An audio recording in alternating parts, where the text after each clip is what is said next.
Bueno, muy buenos días para todos. Mi nombre es Thiago Chabat. Mi compañera es la doctora Romina Aguilera. Somos residentes de neumología en el Hospital Maciel. Y en el día de hoy vamos a hablar sobre la EPOC o enfermedad pulmonar obstructiva crónica. Bueno, para comenzar vamos a hablar de la importancia del tema, sabiendo que esta enfermedad es una de las tres principales causas de muerte en el mundo. El 90% de estas muertes ocurren en países subdesarrollados.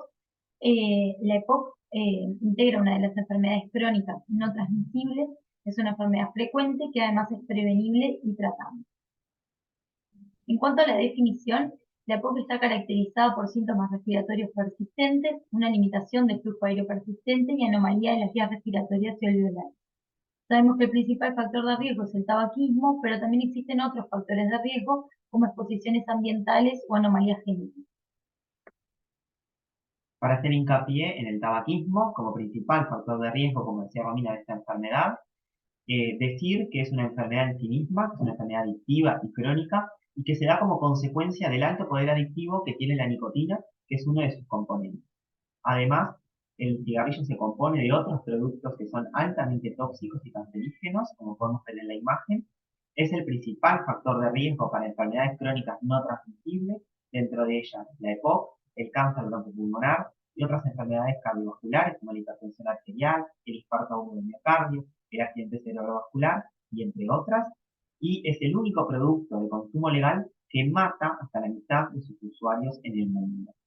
Dejamos por aquí abajo un link para que puedan seguir leyendo sobre esto en la página de la Cátedra de Neumología, que hay material disponible.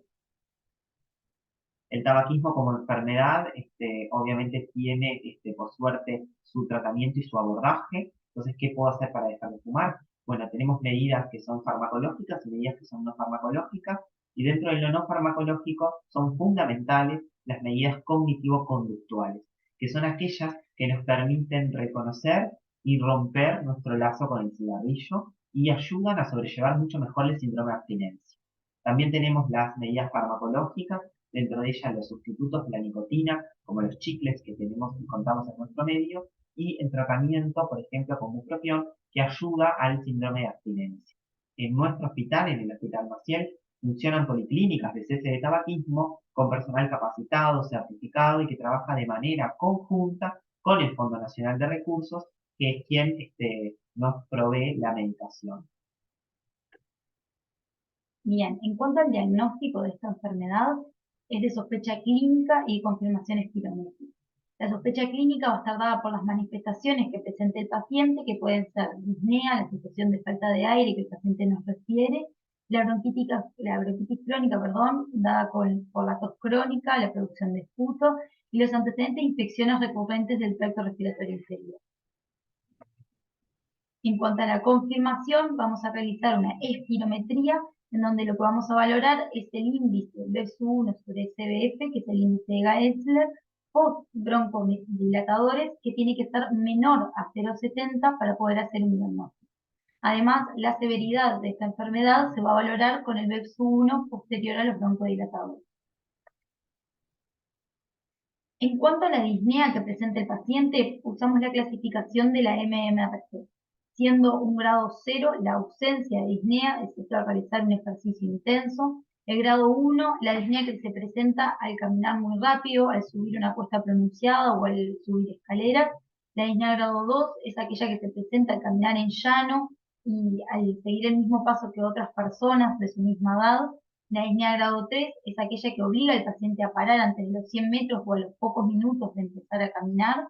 Y la disnea grado 4 es aquella que comienza con esfuerzos del día a día, como vestirse o como bañarse, etc. La bronquitis crónica en realidad es un concepto que está dado por la tos y la expectoración habitual del paciente durante al menos 3 meses por 2 años consecutivos sin otra causa que los fríos. En cuanto a la clasificación, las guías GOL del 2022 tienen esta nueva clasificación en tres grupos A, B y E, dividen a los pacientes en estos tres grupos según la presencia o no de exacerbaciones y la severidad de las mismas y el impacto en la calidad de vida o el grado de disnea de estos pacientes. Entonces tenemos, por un lado, el grupo A, son aquellos pacientes que tienen una enfermedad poco sintomática y que no han presentado ninguna hospitalización por su EPOC o que tuvieron por lo menos una exacerbación, pero que la misma no requirió hospitalización. Es decir, hasta una exacerbación en el último año. El grupo B es aquellos pacientes no exacerbadores, pero que tienen ya una mayor carga sintomática, tienen mayor disnea o presentan mayor repercusión en su calidad de vida. Y por otro lado, el grupo E, que es la unión de los viejos grupos C y D, son aquellos pacientes exacerbadores, ¿tá? Aquellos que tienen dos o más exacerbaciones leves a moderadas en el último año, o al menos una que haya requerido la hospitalización del paciente. ¿Cómo definimos exacerbación? Bueno, es el empeoramiento agudo de los síntomas respiratorios que va a requerir un cambio en el tratamiento. Se definen por aumento de la disnea, aumento en la expectoración o aumento en la purulencia del estado. Entonces, las exacerbaciones va a tener un impacto en estos pacientes y son aquellos que en realidad los define como con un peor pronóstico. Por otro lado, tenemos la clasificación según los grados de obstrucción, que es espirométrica, y se ven con el BEPS-1 postbroncodilatador. Y son los diferentes grados de GOL. GOL 1 mayor o igual a 80% de BEP, el GOL 2 entre un 50 y un 79% de BEP, y el GOL 3 entre un 30 y un 49%, el GOL 4 ya es los más severos, menor de 30. Son leve, moderado, severo y muy severo. Bueno, en cuanto al tratamiento del EPOC, vamos a comenzar hablando del tratamiento del EPOC estable. Tenemos medidas farmacológicas y medidas no farmacológicas. Dentro de las medidas no farmacológicas, el cese del hábito tabáquico es una medida que ha demostrado que disminuye la mortalidad en estos pacientes. Además, como otras medidas, tenemos la vacunación contra neumococo 23 y 3 valente, la vacunación contra SARS-CoV-2 y la vacunación anual contra la gripe, además de la rehabilitación pulmonar. En cuanto a las medidas farmacológicas, van a estar adecuadas a los grupos que anteriormente nombramos, el grupo A, B y E. En el grupo A podemos utilizar un broncodilatador, ya sea un LABA, o sea, un agonista de los beta-2 de larga duración, como por ejemplo el salmeterol, un LAMA, que es un antimuscarínico de larga duración, como por ejemplo el tiotropio, o también pueden ser los de corta duración, como el salbutamol. En el grupo B se va a usar un LAMA más un LABA y en el grupo E se va a usar un LABA más un LAMA, pudiendo también considerar agregar corticoides inhalados en aquellos pacientes que presenten eosinófilos mayores o iguales a 300.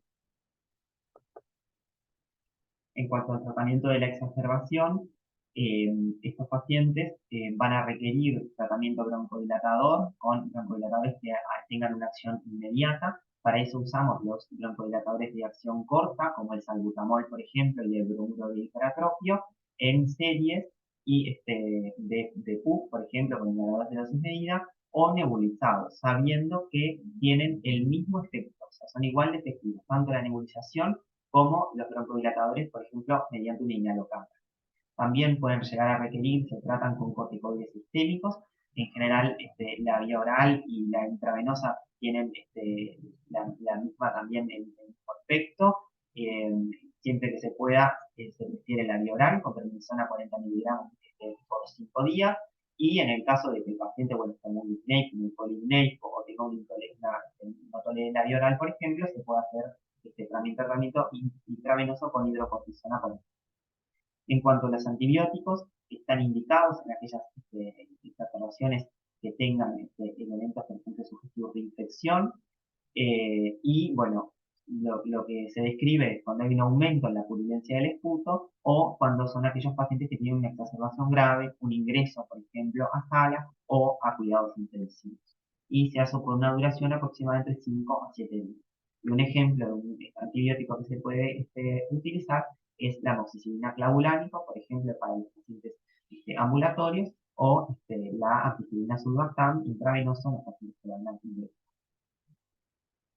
En cuanto a la oxigenoterapia, destacar que el oxígeno es un fármaco que como tal presenta sus indicaciones, sus contraindicaciones, su dosis y también efectos adversos. No está libre de presentar efectos adversos. Por lo tanto, esto obliga a tener un uso racional y siempre ajustado al paciente.